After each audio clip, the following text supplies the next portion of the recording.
Welcome everybody. Apologies for a little bit of a delay there, but we are live and we're ready to go with part 2 of our series, Win with New Zealand Grocery Shoppers. Folks, if you work in New Zealand grocery, if you make decisions in New Zealand grocery, then this is the series for you. How are you doing? How's everyone out there? Thumbs up. Are you feeling good? I know you've had a tough time. You've had a tough couple of weeks out there in New Zealand since we last met. Another lockdown. When will it end? When will it end? Earthquakes. It's really been everything in the kitchen sink has been thrown at you. So I hope you are good. Andrew, Ashley, Natasha. I was going to do a call out for Kieran and Katharina and Andrew actually, because they gave us double thumbs up last time. So I hope you guys are out there. I hope you guys are feeling good, and I hope you are all safe and well. Now, I just want to call out everyone who's on this call and everyone who has joined in since last time. We've had a phenomenal response, incredible conversation, people referring the series to their colleagues, and we've had now we've got just shy of 400 registrations for this session. So I hope sincerely that is a testament to the value that those of you who are returning got from the first session, and I hope very much that we can repay your investment of 45-50 minutes with us today as well. So if you're joining us for the second time, welcome back. If you're joining us for the first time, it's great to have you with us. Our focus today is on another hot button topic, another big topic in New Zealand grocery, and that is range and shelf tailoring, specifically how to do it, how to win shoppers when you do it, and how to stay efficient. Okay, it's very easy and quite often the case that it's done inefficiently. It can create a lot of complexity and a lot of challenge in your business. So today we're going to look at this from a few different angles with our guest that I will introduce you to in a moment. I see Andrew has gone into a little bit of a black void, but hopefully we'll get him back in a moment. Now, our promise, I just want to articulate this to you again as well. Our promise for today, as it was for the last session, as it will be in the future, is to make sure that you leave this session with something real, something tangible, something practical that you can go back into your business and do something with once this session is over. We are, of course, recording, and the recording will be available to you shortly after the session's finished. And get involved, guys. Get involved through the chat. He's back. Get involved through the chat. You can do that publicly. You can also just flick to private if you want as well. And if you want to put any questions to us through that function, then please go ahead and do so if it's something that you want to handle on a one-to-one basis. Last time we had a little bit of an icebreaker, produced some very interesting responses, and I thought, well, if you don't mind, we'll do the same thing this time because it was quite fun. So today's question, if you want to go ahead and stick it in the box for us, is what was your first car, please? First car, including colour. I think that's an important aspect. Let us know in the chat, and then we will all find out a little bit more about each other. Now then, what are we doing today? What is the plan? What have we got on offer? Well, first of all, in a moment, we're going to catch up with our guests, see how they've been over the last couple of weeks, see what they're looking forward to most. Then we're going to go straight into Simon. Simon's going to share some thoughts on how to build in the who and the why when you're talking tailoring of ranges and tailoring of offers. Then after that, we have Andrew. Andrew's going to be exploring how to build in those needs to increase shopper satisfaction when you're range tailoring. And finally, he's going to wrap up with a view on occasions and the importance and the way that you build those into your plans from the ground up. Then we're going to have some head scratchers from hopefully from you, if it's piqued your interest enough, for our experts and our guests on the call. And then we will wrap up in around about 45 minutes time. Hopefully that sounds good to you. By all means, give me another thumbs up or a smile or something if you think that sounds good. And we will crack on with that. Now then. David, yes, hello. Hello, everybody. On my screen, I can see your big face, which is very engaging, but the actual charts are in small at the bottom. So okay. I don't know if you can change that round. There we go. Now I can see the screen, but not anybody else, but Okay. You got to love a bit of technology. All right, let's see if we can sort that out. I will. I'll try and sort that out while we're going through this. We've got a couple of more minutes until we get into the content. So let me say hello to you guys quickly, and then I'll see if we can sort of straighten that one out. So, very pleased to welcome you all back again. Kathryn, please let me start with you. Kathryn Rich, CEO of New Zealand Food and Grocery Council. Hello again. How are you? I'm very well, thank you. And once again, I'd like to thank the team at Shopper Intelligence for putting on this seminar for our members and those in the wider industry. It's always our ambition to put new and interesting things in front of our members that inspire and excite. And I had such great feedback from the first one. So thank you again. And I know this is going to be a great session. Terrific, terrific. It's been a busy couple of weeks for you, I suspect, Kathryn. The moving forward on the code of conduct as just one example of the many things that I guess you got on. How's that going for you? That's right, David. We presented it to the Parliament. It's been tabled in the Parliament, and eventually the House is going to consider that as well. But also we've had some really interesting feedback from a member survey we did. And 93% of our members are in favour of a grocery code of conduct. So that's risen since we last tested the issue from 76%. So 93%. The researchers said they've never seen an industry association with such a forceful view. Fabulous, fabulous. Well, good luck with that. I'm sure that is going to be in the news in the coming weeks. What was your first car, Kathryn? I must remember to ask you that as well. It was an Austin 1100, also known as a Land Crab. Do you know that car? I'm not personally familiar with that one. No, I have to say. What colour was it? Oh, yeah. It was green, and it was very good because you could crash into all sorts of things, and whatever you banged into came off the earth. They built those things like tanks.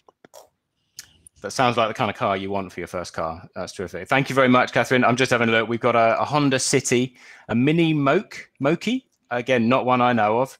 Toyota Corolla Blue, solid, baby blue, VW Beetle, 1971. Thank you, Genevieve, for the detail on the year as well. We'll make a note of that. Brilliant. Thank you, Kathryn. We'll come back to you again in a moment. Now we're on to Mr. Ford, Simon Ford, Shopper Intelligence, ANZ MD, of course, our second speaker. What was your first car, Sam? Oh, it was a Fiat Uno, and even more embarrassing than that, it was beige, which I suppose was good for dirt. It lasted about 3 months until I wrote it off, but less said about that, the better, I think. Accidentally wrote off the beige car. Yeah. Must have been a tragedy. Have you been up to much since last webinar, Simon?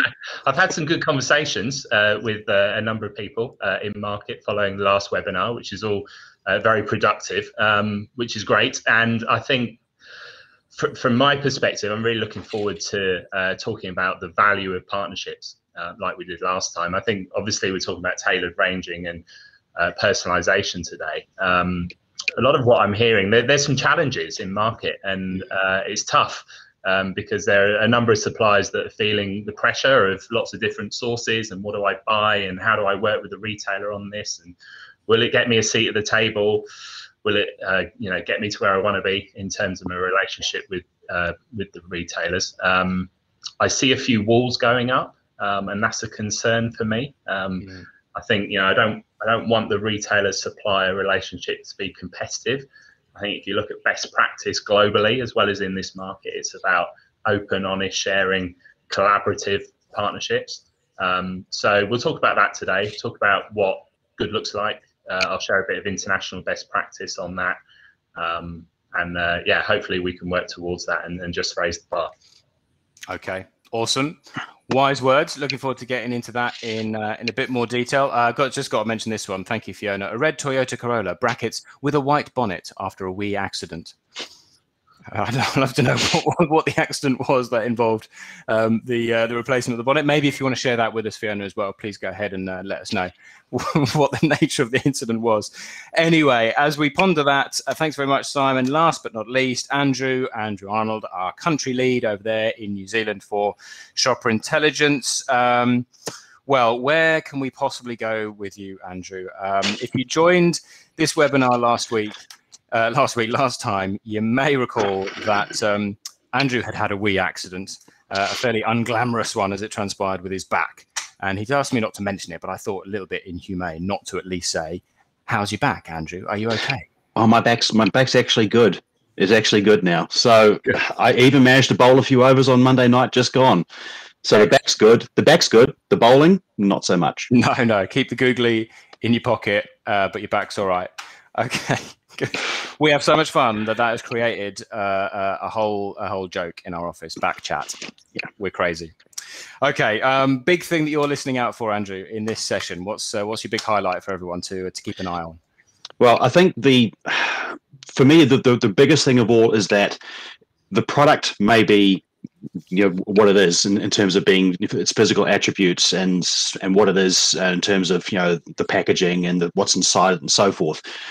So it's the product itself is a discrete unit, but what shoppers are actually considering and using that product for is completely different across a whole number of occasions and missions. So they have a different mindset when they look at that product. Sometimes even on different days when they're coming in successively. Today they're using it for X, tomorrow they're using it for Y. So what they're looking for and their needs are different.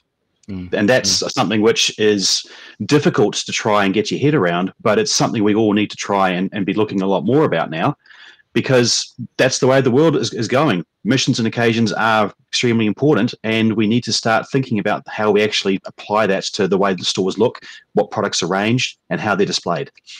For sure. Massive opportunity. We've been talking over a few years, in certainly my experience, about this need really to go down this route, and it is a huge opportunity to increase satisfaction and to raise the bar for shoppers. So I think this is going to be very interesting. Your car, by the way, Andrew? 1987 Honda Accord, and there seems to be a theme. I wrote mine off after about a couple of years as well. Wasn't my fault though. Okay, of course it wasn't. No. Never. Sure, it was nobody's fault on here. No. I just wanted to ask if anybody's else having any difficulty with audio or couldn't hear Andrew specifically, because I had one person saying they couldn't hear you. So I could hear you fine. I think the guys on the line can. No, all good here. Thank you very much. Appreciate the feedback. There's I don't know. Tony said yes, very robust. Was he talking about his Saab? Sounds good. There was another one that I saw which didn't mean anything much to me. O'Reilly Elf. Oh no. No? No. Is that bad? Terrible car. Terrible. Okay, well, Ian, I presume Ian doesn't have that car anymore, so it's probably okay. Right then, okay, let us get going. Let me do a quick screen check. Apologies for this, but what are you guys seeing at the moment? Yeah, the full screen and us four. The bottom of the screen's cut off, but okay, we'll work with it. Hopefully, you now got your first piece of content, Simon. Yes. Okay, marvelous. Well, let's get stuck in then, shall we? Our first lesson of the day, all about building in what's most important to shoppers, the who and the why. What's it all about, Simon? Well, let me tell you. So I'm going to cover, as it says here, tailored ranges by who and why. And essentially, when you're thinking about personalization or tailored ranges, these are things you've got to consider in terms of the who and the why. So if we wind the clock back to 100 years ago, fundamental retailing, then the fundamentals of being a good shopkeeper is really to understand who your customers are and building good ranges and relevant tailored ranges for them. So this concept is nothing new. I think that it's been on a journey, and that journey is grocery supermarkets came in 50s and the 60s, and homogenization of range and supply chain efficiencies and so on. And since that point, something like scan data has been in market for a long time to really help us understand what the right range is, albeit on a national, more homogenous view. Now, in the last couple of decades, and particularly in this market in the last few years, we've got a bit cuter with that. And if we look to something like loyalty card data or panel data, it gives us the ability to then understand the shopper. And we talked to this last time in terms of effectively scan data at shopper level or customer level. So overlaying who is buying, and therefore understanding the range structures, the pricing structures, segmentation around different types of shopper. And currently that's the conversation in market. You know, we've got retailers like Countdown doing a great job in terms of store clustering, budget, mainstream, premium stores, all based on the types of customers in those stores, and building tailored ranges around that. And really, it's based on, as I say, who those customers are, what their baskets are, and things like substitutability. So if I take out this product, then what do? Do they switch into another product, or do they leave my store or leave the category? And that decides or leads to a decision on what that good range looks like. Again, just to reiterate, difference between loyalty and panel. Loyalty is a retailer focus, a lot of depth in one retailer. Panel has the view across the whole market. It's a sample rather than the full depth that the retailers have, but it does give you that competitive view. But essentially, they're doing the same thing in terms of allowing us to tailor ranges to different shopper types based on the individual or the demographic. Now, the missing piece here, which is where we come in, shopper intelligence, is why they buy. So really understanding the mindset that goes hand in hand with who they are. So think about this. Have you ever heard the expression, don't go shopping when you're hungry? Well, there's a reason for that. It's because you're going to buy more, probably. Because you're hungry, you buy more. You're probably going to be tempted into things that if you weren't hungry, you wouldn't be. I think we've all experienced that at some point personally in our lives. But, you know, it's true. If you are shopping for a specific need, in this case, hunger, or a specific occasion, like dinner for tonight, if you are shopping for consumption or use today or more immediately rather than tomorrow, or not immediately, if you are shopping for yourself rather than for somebody else, in all of those occasions, you're more likely to trade up, to look for premium products or tiers. You're more likely to look at innovation. You're more likely to be interested in the source, the New Zealand sourcing, local sourcing, particularly post-COVID, even more important. Where does the brand come from? What's the story behind the brand? You are significantly less likely to be driven by price. So price is still important. It still facilitates the decision, but it doesn't lead the decision. So about yourself, and when you go shopping, you know, if you're in the mindset of I'm hungry and I want to eat something now, the thought processes are different, and therefore the decisions you're making are different, and therefore the range and the pricing structure and the segmentation at shelf all has to be different to be relevant. You know, this is more important now as these trends are increasing, particularly post-COVID. It's more important now because it's not just bricks and mortar that we're in, it's online. And if you think about it, online platforms and websites can arguably it's more easy for them to deliver to personalized needs, because you can have different pages for different things. So there's a lot of competition out there, and this is why it's important when we're talking about tailored ranging. It is about who people are or who the shopper is, but it's also about why they're shopping. So that's the theory. What I wanted to do quickly is just give you some international, what I would say, well, best in class or great examples of delivering this. So we're going to look at three things. We're going to look at the store, then we're going to look at the shelf, and then we're going to look at packaging. So if you're a retailer on the call today, then you, I'm sure, well, I know you're already doing some of this, but the challenge is how can you create destination centers and occasion solution centers to deliver to the needs of your customers. So here's an example from Tesco on the left, from M&S, both in the UK, from on the right. On the left-hand side there is a classic spaghetti bolognese solution center, whatever you want to call it. It's the front of the store. This little area changes every week in terms of the meal that's being offered. The range in that section is unique, i.e. it's not on main shelf. So it's a different tailored range to a need, which is dinner for tonight, and it's all in one. You know, the meal is in one place, which is similar to the M&S solution on the right there in terms of specific meals or needs. So that's the store at a total level, and that's something that obviously retailers can drive. If you're a supplier, and particularly if you're a category leader, then you can influence the retailer to do that as well. But you may be a supplier on the call and thinking, well, I have less influence over the store, so what can I do? Well, here's where we'll switch to the shelf. And here's some examples of shelf segmentation being led by the need or occasion. So picnic on the left, lunchbox on the right, and really that's the lead segmentation or layout of the shelf.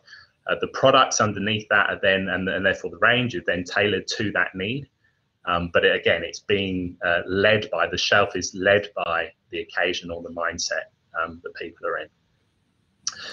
Now, again, you could be a supplier on the call going, well, I haven't got category leadership. I really don't have a relationship with the retailer in this case that I can influence things like signage or segmentation. I mean, I would always challenge that and urge you to try and go for the partnership relationship. But if you can't do that, or you feel you can't do that, then your packaging is in your control.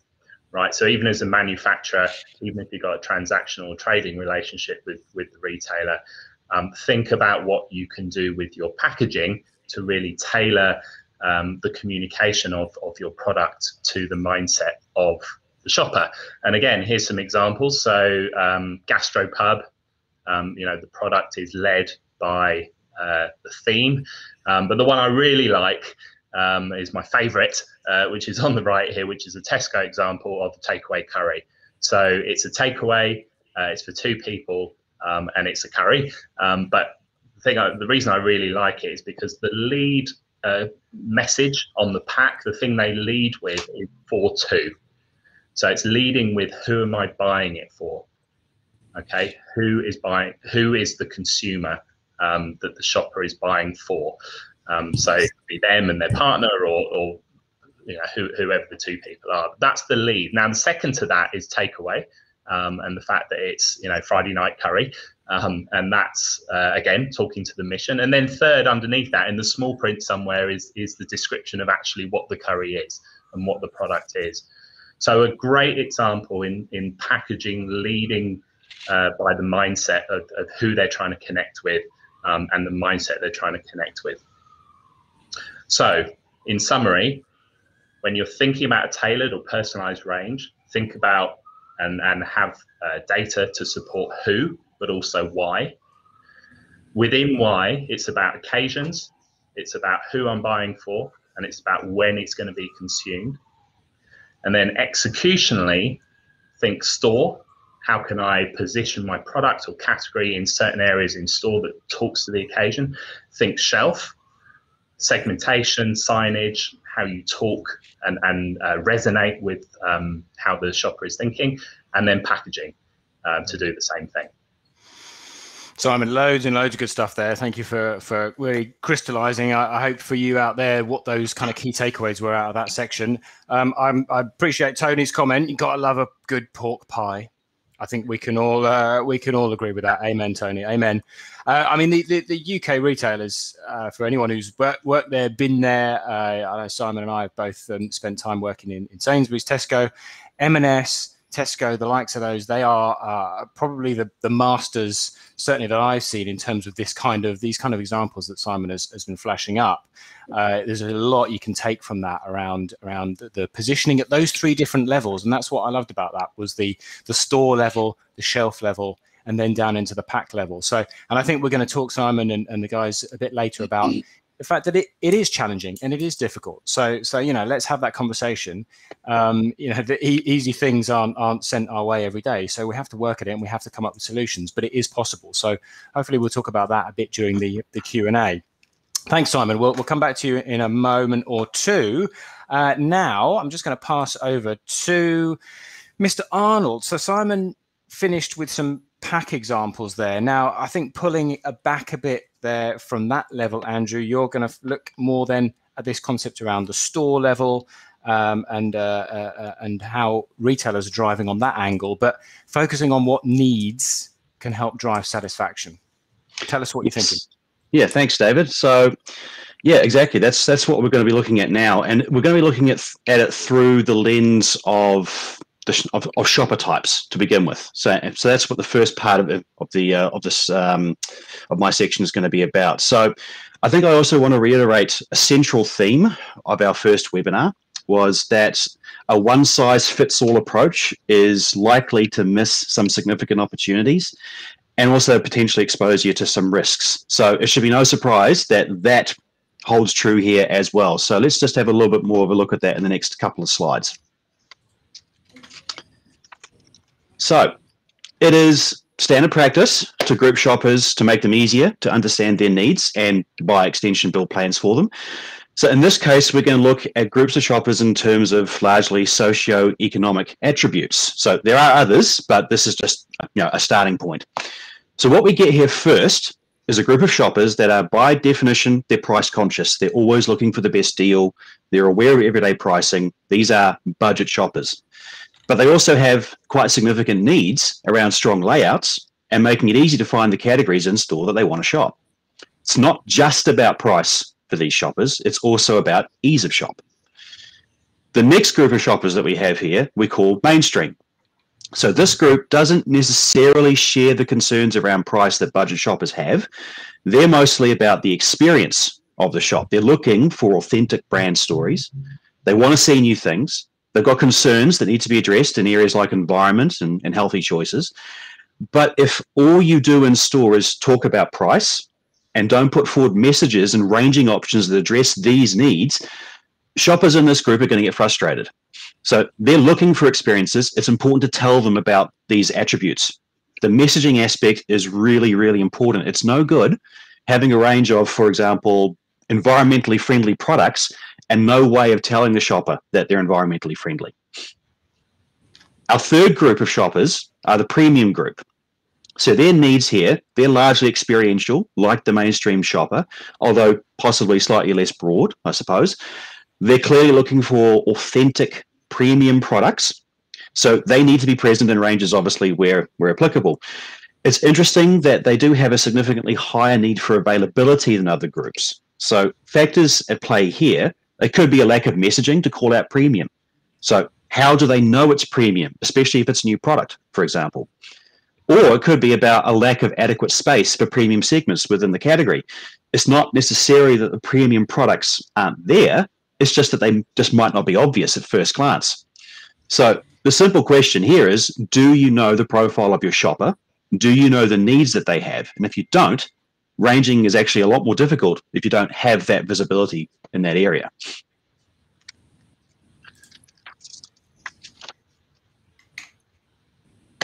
So we know what's more significant for each of these shopper groups. We've just gone through that.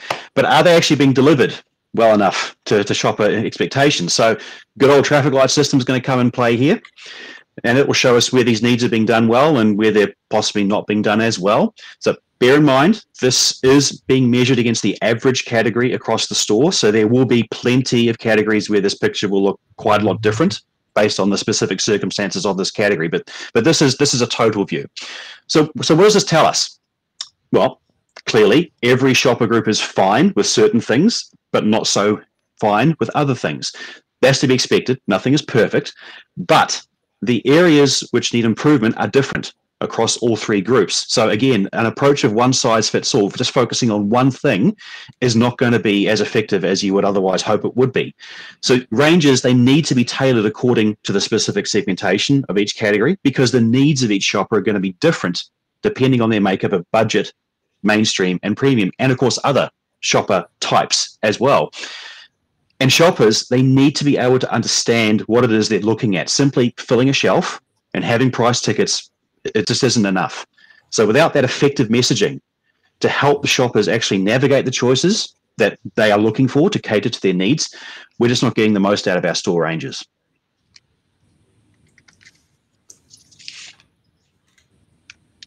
Okay.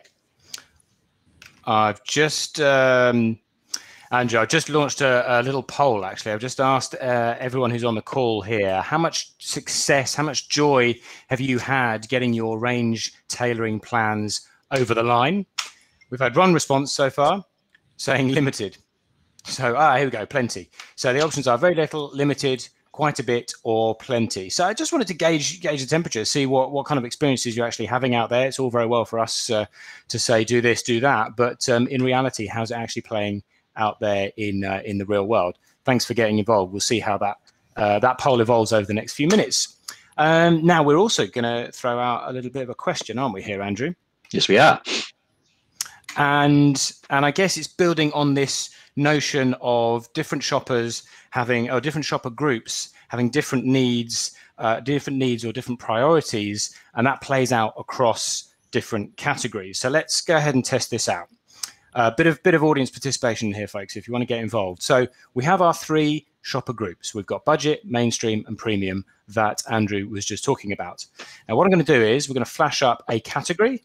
And the question is, if you are working on operating in that particular category, which of these shopper groups do you think it would be most appropriate to target with offers? So which of the shopper groups, budget, mainstream, or premium, do you think in sparkling wine and champagne finds offers to be most important, and therefore you would put your greatest emphasis on offers with them in that category? Hoping that makes sense. Let's have a look. Type it into the chat and let us know what you think. So when we mean offers, we mean promotions. So promotional offers, high, low, medium, low, twofers, multi-buys, that kind of thing. Yes, perfect. Thank you very much for that. I wasn't sure if I was getting the message across, but I think that helps. So premium, mainstream, premium, mainstream. Okay. Lots of premium, lots of mainstream. Yeah. Premiums, a lot of mainstreams. And this is why this is going to be a very interesting exercise, because the answer is, in fact, the budget group. Mm-hmm. So the budget group associates the most importance with offers in that category. Is that correct, Andrew? That is correct. And it's by a significant margin too. Indeed, indeed. Okay, all right. Thank you very much, folks. We had a couple of budgets come in, but I'm not sure if that was after it came up on the screen. We'll give credit for that. Let's try the next one. So another one, frozen fish. Focus your offers for best return on the budget shopper, the mainstream shopper, or the premium shopper. Which of those groups finds offers in frozen fish to be most important? What do you think? We've got mainstreams, budgets. Yeah, mainstream, budget. Mainstream, lots of mainstream. Okay, here we go. Yep, this is one where the shopper, actually, the premium shopper, is the one that's looking for deals, again, by a significant margin. And this, I think that when I picked that one out, Andrew, this is why this is so interesting and important, because you can, the purpose of this exercise, you can have your assumptions, we can have our beliefs. Now, granted, not many of us are going to be that familiar with these categories. Obviously, that's true. But nevertheless, we don't need to guess, and you don't want to be guessing at this, because you want to have some concrete evidence, some empirical data to support what it is that shoppers want. So last but not least, we'll do one more. Yogurt. Where do we think we should put our emphasis here? Is it on the budget, the mainstream, or the premium shopper? And remember that this is just about what shopper group has a highest level of importance on seeing offers in the category. It's not about is the product actually premium or mainstream or budget or not. It's about the shopper group. What are they looking for? Are they looking for offers? I did have a question from Craig saying, what kind of frozen fish? Tuna, salmon? The picture obviously is alluding to salmon, but we're just talking at category level. We may well be able to go into segments. I think we probably could potentially, Andrew, couldn't we? But we definitely could. I don't have that answer for you right now, but certainly frozen fish as a category, premium shoppers are most open to, most need the offers. I'll find it right now. You got 5 minutes. No. Okay. Last but not least, yogurt. I think a lot of people are assuming that it's going to be mainstream because that's the only one left. But I was a little bit sneaky on that one. It's actually another budget. So let's move on straight away, because now, Andrew, you're going to underscore this point with the following. Yeah. So the key message to take away just from that poll is that the dynamic between attitude and behavior, or perception versus reality, it's not necessarily always as obvious as it might seem at first glance. So let's just take a closer look at these special offers. So we've got our budget, mainstream, and premium shoppers again. So the top 10s that you see on the screen are the categories where offers are most meaningful for shoppers in that group. So you might look at that group and think that some of the names in those lists there surprise you. For some of the others, they might make sense. The first thing that immediately jumps out for me is that wine shoppers, they view offers as important no matter what shopper group they fall into. So it doesn't matter if they're budget, mainstream, or premium, they're all looking for offers. So I think this is actually a classic example of shoppers being trained to buy only on promotion. And that clearly is diluting the boundaries between the different levels of quality, both in the product themselves, but also in the shopper's mentality towards it. So if I was a wine producer, I wouldn't necessarily be all that happy about that scenario. The second aspect that is quite clear here is that there are a lot of unique categories in this list. So all the categories which are in green only appear once up there. So half the categories only appear once. So again, a homogenous approach to promotions and pricing, it's not going to work for significant chunks of shoppers in these categories that we have up here. A third aspect is that some of these names do not appear where you expect them to. Frozen fish was just an example we just talked about. So attitude and behavior, perception, reality do not always have an obvious correlation. You need to delve into the mindset of shoppers to understand exactly how that is working. Other thing I'll finally say about premium is that it's quite clear that if you look at the list under premium, that premium shoppers are looking for strong offers around meal components and meal solutions. And indeed, Woolworths Australia, for example, is actually trialing tailored promotional ends, a bit similar to what you saw with the British examples before, trialing these tailored promotional ends for different shopper types to meet this insight, the different promotional needs of different shoppers with different mindsets. Yeah. Different groups, different needs, and many of them, as you're saying, they're unique, right, Andrew? So, and some quite unexpected ones. I mean, I think that little experiment, if you like, demonstrated that. Thank you, everyone, for getting involved, by the way. I appreciate your involvement. And obviously, some of those are not quite what you would have guessed. I'm really conscious of the time. It's 9:37, and we've got one really important thing that we still wanted to touch on. Yeah. So I'm going to save some questions here until we get through that final piece, and then we'll loop back on some of this in the Q&A, if that's all right with everyone out there, because we want to wrap out now, Andrew, with this whole notion of, well, that was the why, I suppose, in many senses, so dependent on the what shoppers are doing in store. So that's kind of where we're going to go next, right? Yeah. So now part 3 of the story. So this is all about the need to consider occasions, but also when shoppers are buying for, so the occasion that they're buying for potentially, and who they are buying for. So for those of you who are on the first webinar, we covered occasions pretty extensively, so I'm not going to relitigate here to any great extent how important occasions are. I think we all understand that. But rather, this is about how those occasions need to play a role in range tailoring and also layouts by extension. So when you add in those added angles of when the shopper is buying for and who they're buying for, because it might not be themselves, this does have implications on what you can do. So if you think back to a couple of weeks ago when we raised, for those of you who were on the call a couple of weeks ago, when we raised the point that categories are bought for different occasions, what is also true is that the same category is bought for different occasions. So take the example up here we have of yogurt. It could be bought for a fridge stock. It could be bought for breakfast. It could be bought for lunch. It could be bought for a treat. It could be bought for school lunches. I think you get the idea. So unfortunately, scan and loyalty card data can't tell you this on their own. They can tell you when it was bought and how much of it was bought and what it was bought with, etc. But the key thing here is that a shopper might be buying a mainstream yogurt product for this. It might be buying it for half a dozen different reasons, but it's the same thing. But depending on the mindset that the shopper is in, their needs are different. If they want it for today, potentially, availability might become a bit more of a factor here. If a bulk purchase potentially is required, price is likely going to be playing a role here, potentially. If it's you yourself that you are buying for, you might be willing to switch if what you normally get isn't there, or if you're price conscious, obviously. If you're buying for somebody else, what they like and what they want are key considerations that might actually make you leave the store entirely and go somewhere else to find it.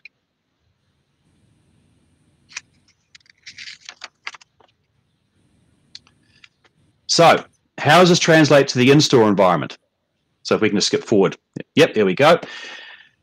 Put simply, it means that categories, where possible, with all possibility, must try and segment them, taking into account these occasions or who they're bought for or when they're being bought for. And it's crucial that these segments are properly signposted. We've already mentioned that before.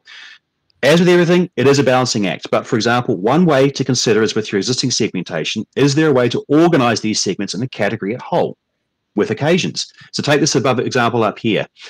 So the segments which currently exist, this is yogurt. The segments which currently exist, reasonably well arranged, but the lack of signposting makes it hard to tell, really, where on the right-hand side of the image, which is highlighted, where kids stops and where gourmet starts. But what if kids and gourmet are likely to be consumed for the same occasion? Then some messaging in the right place, the right framing, and suddenly you've got a completely different proposition in front of you. Same thing with the Greek-style yogurts and the protein on the other side of the image, on the left-hand side there. Maybe they share some occasionality, maybe they don't.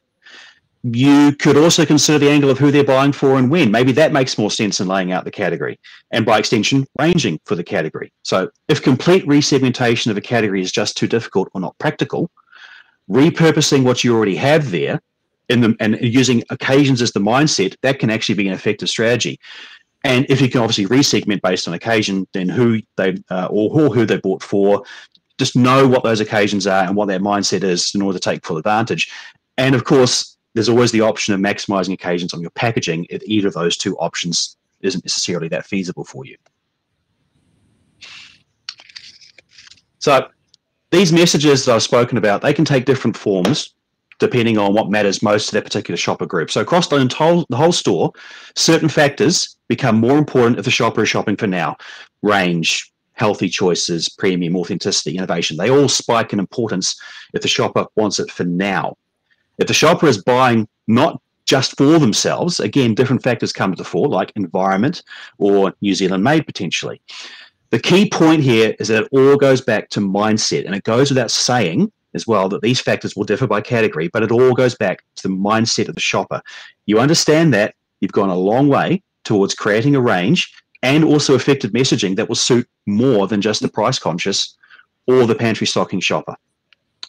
So to sum this all up, if there are three things that you'll be taking out of these past few slides to consider, if you want to be on the right side of this curated, tailored ranging piece, I'd say there'd be these. Firstly, understand those different needs by shopper type. If the category leans more premium, understand what the needs are for premium shoppers and curate it accordingly. Don't just assume that if there are more premium shoppers that you can suddenly have higher prices or less prominent promotions. Just remember that frozen fish example we spoke about. Point two, understand how missions, occasions, and who the shopper is buying for play a role in that category. If they're buying for today, their needs are going to be different to one who's buying for stocking for the pantry. Have products that meet both needs in proportion, of course, and try to have layouts that cater to those need states. And the third one, get the messaging right. A tailored range is going to be nowhere near as effective if there isn't that messaging at shelf to help the shopper understand the fixture and navigate it effectively. Price tickets are fine for price-conscious shoppers, but for everybody else, there's a degree of white noise going on there. If certain products need to talk about environmental messages or healthy choices, we need to find a way to do that. Otherwise, all the effort to tailor the range, it just runs the risk of being wasted. So my closing thought, it's the same product, but mindset will cause shoppers to view it differently. Understanding that mindset is the key to success here. Awesome. Andrew, thank you so much. We're going to hear from you more in a moment. Thank you for really kind of crystallizing again those 3 points. Just before we go into our Q&A, we've got about 10 minutes left, 9:44, or by my clock, 11:44 where you guys are, I know. I'm going to activate something now, which is a handout based on that last point that Andrew was making around occasions. Just an extra little bit of value for you to take away. So what you have there, if you want to go ahead and download that, is a selection of some of the occasions that we track and a perspective on the top 10 categories for those particular occasions. I think we've got dinner, we've got lunch, so we've got 2 or 3 different occasions there on that slide. Download it, take it back into your business, see what you think of it. Let us know. Extra bit of value for you there. Okay, Simon, you've been scribbling away. I feel like you're poised to say something straight off the bat. So if that is the case, go ahead, my friend. Well, you're very perceptive, David. No, I'm looking at the chat as Andrew was talking, and Lisa's question around promotions and the practicality of having different promotional streams or structures depending on shopper types. Certainly fair to say, the original question was, is that practical? Certainly fair to say that it's difficult. So I'm not going to suggest that it's easy at all. I would say that, what Countdown are doing, for example, is clustering stores into budget, mainstream and premium. Even if you're controlling that at head office level, you can then say, well, the range, the pricing structure, the promotional programs and so on are different for each of those store clusters. So you've got complexity in the operation, and I absolutely agree. But it can be done. It needs to be done. That's what the guys are doing, and it's the right thing. It's the right thing for the shoppers, and therefore, manufacturers and retailers alike. I think the other lens on that is we're talking at category level at the moment. So there's a lot within the category, right? There's different segments, there's different tiers, there's different brands, and sometimes it's just about within range, for example, it's dialing up and down the different budget, mainstream, premium tiers or brands, and the pricing that goes with that. So it's more complex than just a one category size fits all, which is the yogurt example Andrew went through. But I'd summarize all of that by saying it has to be done. To future-proof the industry, particularly with online platforms and different channels coming in and doing this, it has to be done. A homogenous approach is not good enough anymore. Can I just take that opportunity to turn to you, Kathryn, and Lisa? Thank you. I hope that's helpful. And then you've come back and you've made a comment there around openness to this kind of approach in different categories. Kathryn, from your perspective, I guess looking more, taking a step back into the New Zealand FGC space and thinking collaboration and partnership. From what you've seen today, what are the key things that are coming through to you in terms of what you are seeing in the industry, what you think we need to see more of, what the challenges are? Yes, some of the points made today really resonate with us, because if you work closely with a retailer to aggregate different products to create excitement in a store for a particular occasion, I mean, that works extremely well. Often I think, though, sometimes New Zealand law precludes us from actually doing that. And I think it's an area ripe for reform, because when I was looking in Carrefour, I did a tour of French supermarkets. In the wine section, for example, they had teamed that up with a hot chicken and a baguette and cheese. And that, of course, creates the occasion where wine is eaten with food, and we all know that that's better. Here in New Zealand, we're precluded from doing that as a result of a law change just a few years ago. And a good example of where that would make sense. The second thing I'd say is that some of the information you've presented, on face value seems very counterintuitive. The frozen fish for the premium, but it's another example of how sometimes your gut feel about something can be proved wrong by looking at in-depth data about what consumers are doing when they're in store, what that occasion it is, and what is in their mind when they're purchasing that product, to go back to the point that Andrew made. But the third thing I'd say, David, is I notice in the chat a lot of people have asked about what about my category, etc. And I was delighted to see that you've offered to go back to some of those people if they've felt their categories haven't been mentioned. So that's a real value. So thank you for that. Yeah, no, not at all, not at all. Great points. And look, a couple of things I would just add to that very quickly. Absolutely, this is the beauty of having a total store perspective. Is we have the ranking on every single category for every single measure. So, and Sophia, just on your question around non-food occasions, I saw Dan's my colleague, Insight Director over in New Zealand. He looked like he was just about poised to jump on and give you an answer there. We will certainly furnish you with an answer. It is one of those things. I think you point to that idea about people's, the hypotheses that we have, the received wisdoms that we have, and I find it fascinating. Not because I like to prove people wrong, but because it's just very interesting to then say, hey, do you know what? Shoppers have a very different perspective or a very different need in your category. So thank you so much for that, Kathryn. I was just touching then on the poll, because we saw how much success have you had getting your range tailoring plans over the line. 15% said very little, 64% said limited. clearly it's not easy. I think we said that from the start. Hopefully we've given you some mechanics and some foundations to build on that. Andrew, Simon, any thoughts on, well, let's tackle any of the other barriers quickly, any of the other challenges or ways that we've seen people overcoming some of this? Yeah, I mean, for sure. I hear it a lot that it's difficult to do stuff like this. But to Simon's point, if you keep doing the same thing and expect a different result, then you're not going to get very far. So we do need to actually start having these, or continue to have these conversations with our retail partners and try and get us to go in the direction that we all need to go. Because this is where it goes back to our first webinar where we talked about lag versus lead. These are all lead indicators. These are all telling us where we're going. This isn't where we've come from. This is where we're going. So I know change is difficult. I know change is hard. I know change is confronting. But we do need to have and continue to have these conversations with the retail partners because this is what needs to happen. Now, it will vary by category. There will be some categories where this is a massive need and some where it's less so. But going into the information will help you understand how much of a need is for me to focus on this particular area. It's one other point I would just quickly like to make as well, which is expanding on what you just said as well. For me, this really does boil down to the fact that you need to understand who your shopper is and who your consumer is, because your plans could very well be quite different when you're talking to your consumer versus who is actually the shopper.